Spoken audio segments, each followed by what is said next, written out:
Hello, I'm here at the park with the two dogs there. So, pasyal lang kami walking, routine for the dogs. And then, I noticed this one. See, this cat, please. If you see that cat, please call the numbers on the screen. There. It's a missing cat from the neighbor. Nakalabas daw siya na hindi na malayan. So everyone's let us help our neighbors to find this cat. So hopefully she will found it. Kawawa naman yung pusa, uy. I'm not a cat lover, but I love animals. Chee! So yung mga alaga kong aso is there. Look. We are in the park. So yan.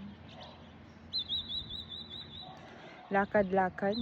Masakit yung paa ko kaya sila na lang maglakad dyan. So, diba? So, this is my mini vlog. Ngayon lang ako mag-vlog. Konti lang shorts for daily routine. So, after 5 days of holidays, I'm back to work tomorrow.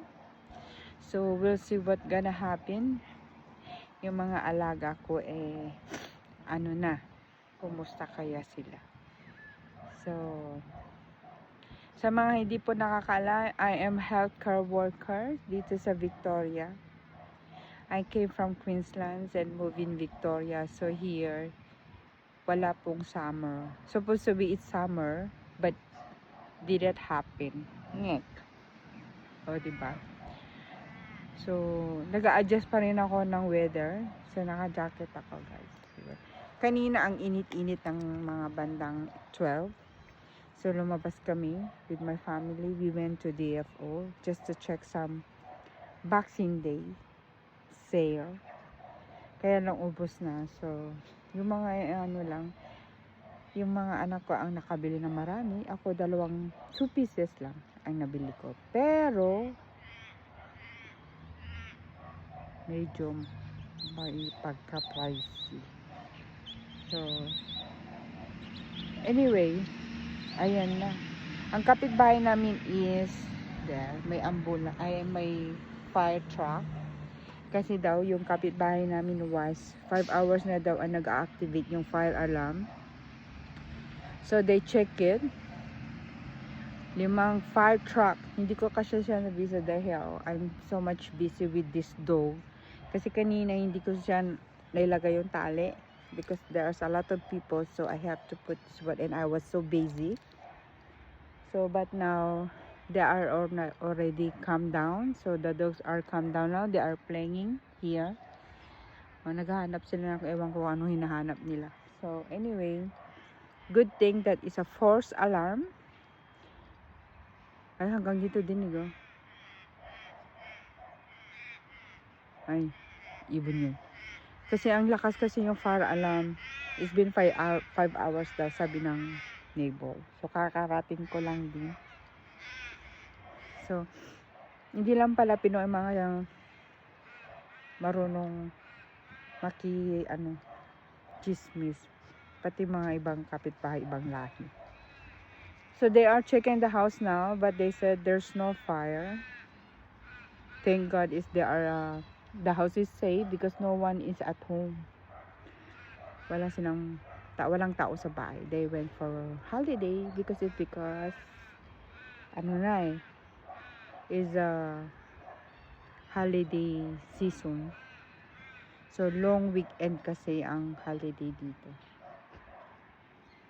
Ayan tumutunog na, dinig pa.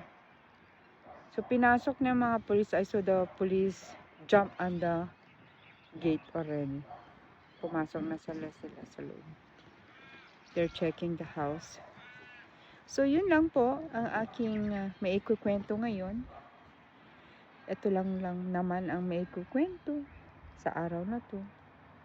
So, ingat-ingat po kayo. Pag nag-holiday kayo, make sure everything is off, electric and everything. Para hindi hassle naman. So, kami nga pag lumalabas kami, We make it sure that all the electricity are down except the security alarm of the house. So we have to turn on the security alarms, and it's pag may papasok yun, parang kalakas ng sounds ng bumbero ang lakas ng sounds ng bahay. Naka-activate sa police station yun, so hindi kami worry pag lumalabas kami kahit wala kami ng ilang araw. Yan. So, ayun yung naghahanap ng puso kasi mayroon siyang. So guys, again, if you see this cat here in Victoria, yan, please call that number. So location yan is Sunbury suburb. So yan. So thank you for watching my video. See you again next time. Bye.